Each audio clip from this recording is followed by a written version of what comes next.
What's going on, everybody? Welcome back to the Day Trading Show. Today, James and I are going to talk about how to trade through busy, news-filled weeks. We're going to talk about some of the news events you should look to avoid and some of the events that you can look to trade through. So if you've ever wondered, how do I make sense of the crazy fundamental market that is, existing right now that we're living through, you're going to find out in today's episode. So sit back and enjoy.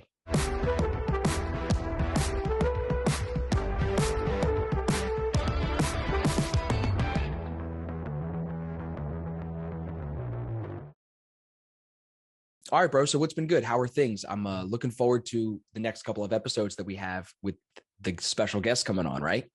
Yeah, 100%, bro. When you sent me the message yesterday, I was super stoked. But for both of them, I'm equally as stoked. I look up to both of them since I got into my trading career, and to be on the same for them to have for me and you to even have a podcast together was a big achievement and like milestone. But now to have the guys that I've been looking up to since I got involved in my trading, it's super cool, bro. Like that's what I think about the trading communities. Like, in sports, like they not all the time would they have time for people doing podcasts and that sort of thing, like that don't have a massive like following, like over 1 million followers or whatever it is.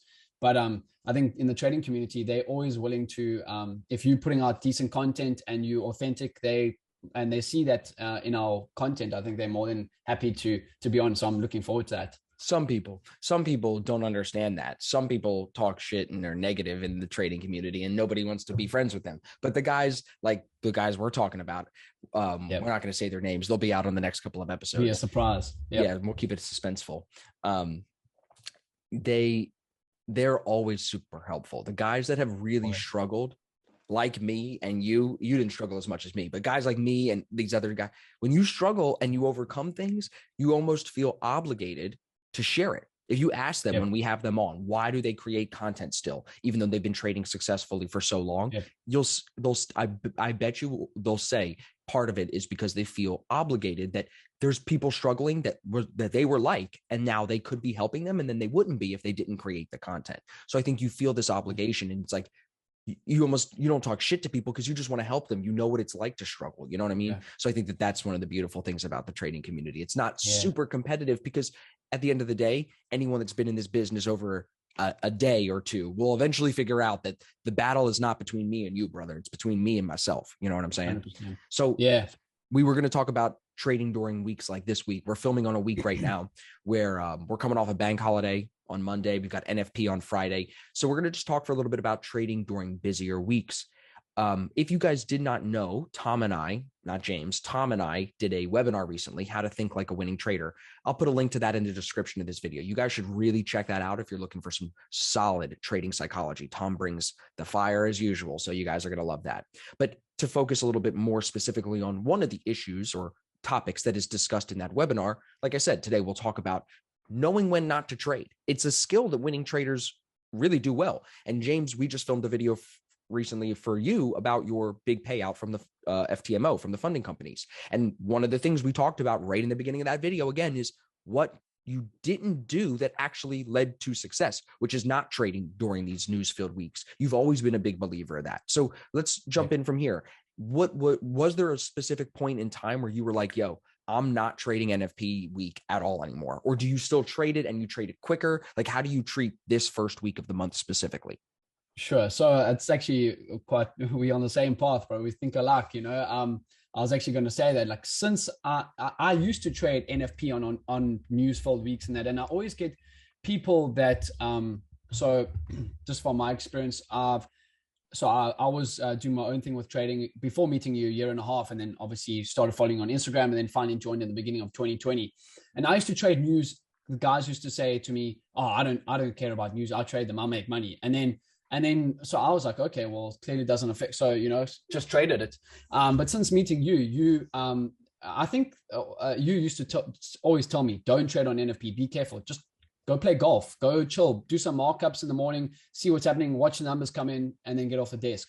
I think the mindset for me was that shifted was obviously, I think the big one is acquiring more capital to trade with. So through I obviously was trading my personal account and some private investors. And then obviously through these funding companies, you don't need to be trading every day when you have more capital. So that temptation to trade just obviously right out the window. Obviously still a little bit there, but it's kind of a big part of it just right out the window. And then another one is, I love it when these guys say, "Oh, the news doesn't affect my trading, and I can make money on." Wait until it burns in the ass big time, and then you're going to be like, "Why the hell am I trading on it's NFP? Why the hell I took 3 losses in a row? Now I know it's NFP, and then you'll start to realize you don't need to be trading on news filled weeks." That is very well said. I think it takes experiences that you thought could never happen for you to all of a sudden reassess your rules and say, wait, maybe market conditions are changing, or maybe I should be adapting more. I love that new series that Sang Lucci's been putting out, Adapt or Die. That is such a good saying for traders, bro. Like, look at me trading indices in Bitcoin over the last year and a half. That was not something I used to do. Adapt or die, bro. Adapt or die. Yep. So I think that that's a great way to look at it. So beyond NFP week, I always think about Fed meetings, interest rate meetings, which happen pretty often. Do you treat those days differently? Because like for me, if there's an FOMC meeting, I'll trade before it. It normally comes at 2:00 East Coast time. I'll trade before that. I'll even trade through some of these guys that are not Powell, the Fed chair. If the Fed guy in Dallas is talking, it's not going to shake markets that much, most likely. He's not going to make any groundbreaking announcements. So it's normally coming from Powell. So I just try to not have any trades on or have my stop loss locked when Powell comes on and is speaking for those Fed meetings. What do you do?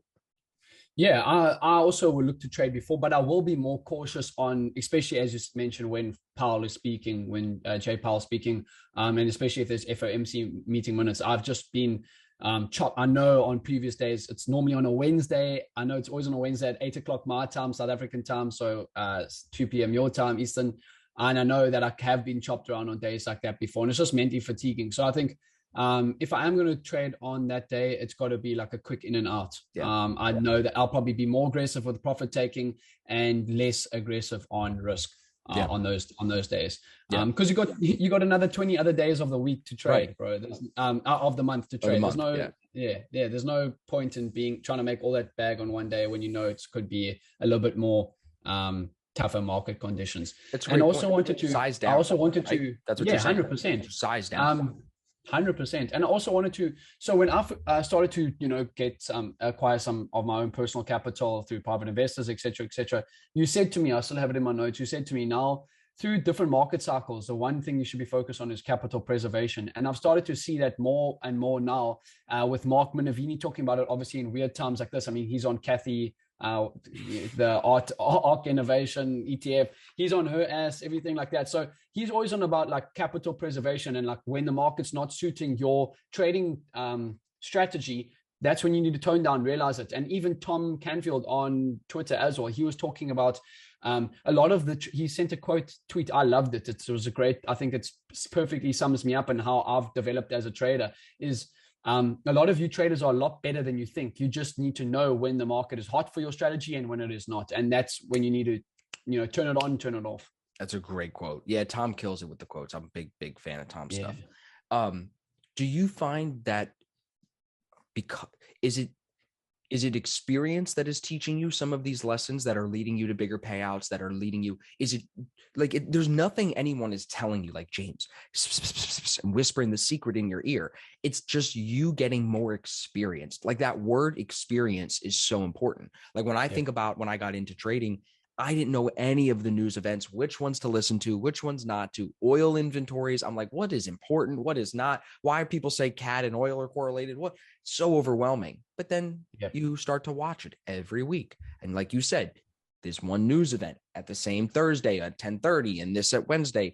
You're like, okay, I start to get it. This isn't that important. Oh, this one's important. So for everybody listening, like depending on the way that you trade, different news events can shake up the market. What's important is to not be ignorant. So a really good resource is forexfactory.com. It's a great resource for, I mean, in my opinion, the most easy to read, most reliable, not advertisement filled source of news. It's just direct.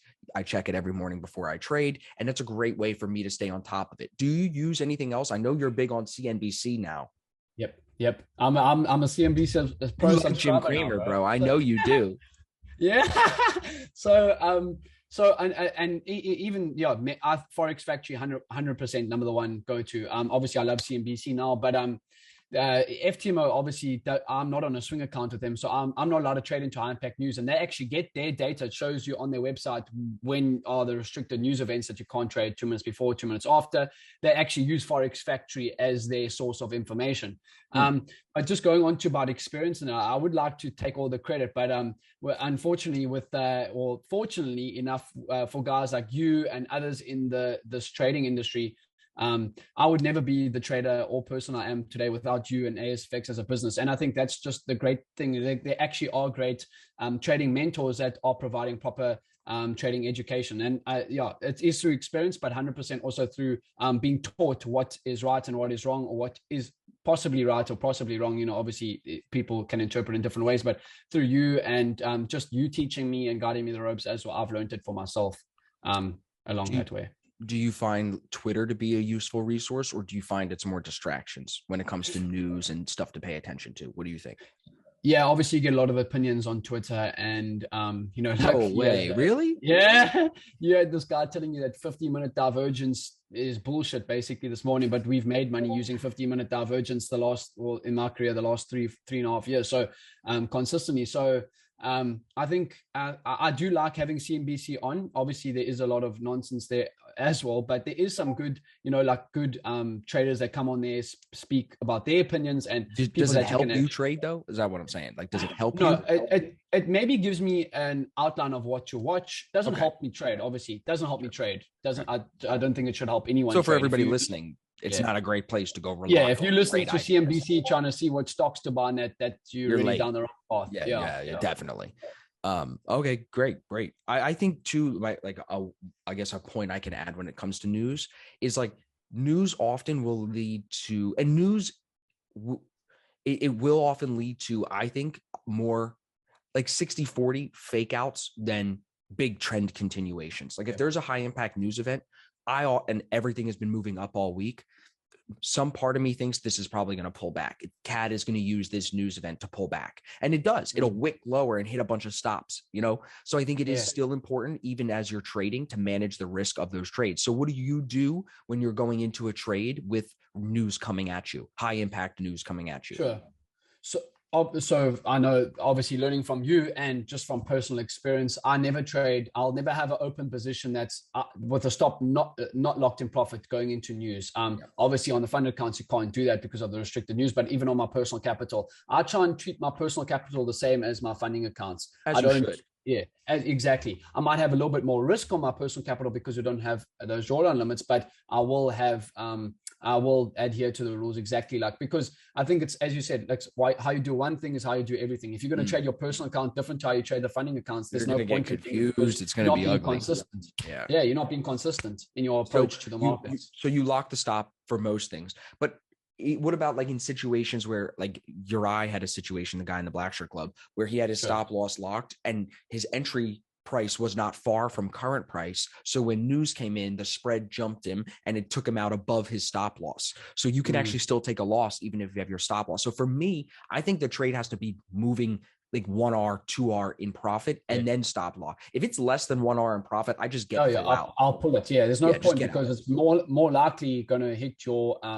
as you just noted, could hit your stop loss way down. So if it's not up over 1.5R, 100%. You can look at it like, I'd rather take the controlled loss of me clicking the button and getting out of the trade rather than getting stopped out and losing a little bit more, but out of my control because I let the market gap over my stop and poor liquidity and blah, blah, blah, jumped over, right? I just think about this as well. Like you're going into the trade, your stop loss is say not locked, and you stressing, bro. You don't know where that news event's going to go. That's just more mentally taxing on you as a trader, and that's not adhesive to long-term longevity in this career. Because you're just going to get burnout very, very quickly. Because again, what hurts worse? A small loss that you decided to get out of, or an uncontrolled loss that you could have gotten out of for small and now it's bigger. Even a little bit bigger, that hurts way worse, like you're saying. So you have to avoid that situation. I think the best way to look at it too is like all trades should end in one of four things: a small win, a big win, a break even, or a small loss. There's no way that you can still guarantee a small loss if you hold the trade with no stop, locked in profit, Yeah. trip, and you hold that trade into news. That could still be Yeah. a big loss. 100%. And as I've shown in my stats, small wins all add up. You don't Oh need yeah. these big wins. Everybody thinks you need 3R, 4R. You We'll don't. talk about this forever, bro. Yeah. You don't need Yeah. those 3, 4, 5, 10R moves. Like that's just Yep. not necessary. You can win and make money at 1R, 60%. So if you've got an 80% win rate like James, he doesn't even need 1R and he could still be profitable. Yep. Does it look good? Mad when you bro, think does it about look good on social media? Not as good as a fake account showing you 10R, but does it make money in the real world where you have to pay bills and live? Yeah. Yes, it does. Yeah. That's what we're here to do. We're not here to look good on Instagram. Yeah, exactly. I was going to ask you, so when you first got into trading, obviously you didn't know any of the news events. How did you come about and figure out, okay, I shouldn't be trading during this and that? Where did you find that information from? For the new guys listening here, obviously we've quoted Forex Factory, but you know, yeah, where did you get? Just learning, just reading, and like reading from other successful traders, being a part of the market. So like seeing it happen over and over, seeing oil inventory news not do that much, see what FOMC does. Like you see the things happen over and over. So it's pattern recognition, just like finding a trading strategy. But I've been doing it. There's very few days that I've missed looking at charts in 6 or 7 years. Like that's crazy. You know, there's less than 100 days that I've missed in 6 years. For sure, less than 100. That's mad. Yeah, mad. even days if I'm not trading, I'm still coming to the desk and doing work and looking at the chart and seeing what's. So I've been a part of the market so much that I'm starting to get that experience. I think you don't really get it until you get to the year like 10 and 15. It starts to really grow then. But I think I'm getting there. And that's why I know, this news event, that doesn't matter. It's low impact.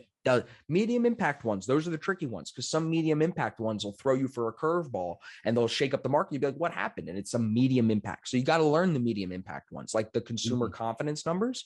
If consumer confidence numbers come out way low, that can shake up the market. So it is important to be able to know which medium impact ones, but experience. It's not a great answer. It'd be great if there was a book, and there's websites you can go to and read this news event. PMI stands for producers, whatever it is. And this is a representation. CPI is consumer price index, and it represents, you can learn all of that. But how does that help you trade? Experience teaches you that. So you got to learn what the news event means and then start to interpret that into a trade idea. And that takes time because you got to be wrong. So you learn what not to do and then be right. So you know what to do. And it's like trial and error almost in a way, 100%. I think a great example of being wary of news is obviously every single day when the New York Stock Exchange opens, you're on your live stream on ASFX TV today looking at US 30 longs, so Dow Jones longs, right? And it was holding the 50-minute upshift, so the 8 and 21 EMAs, what we use in the systems with ASFX.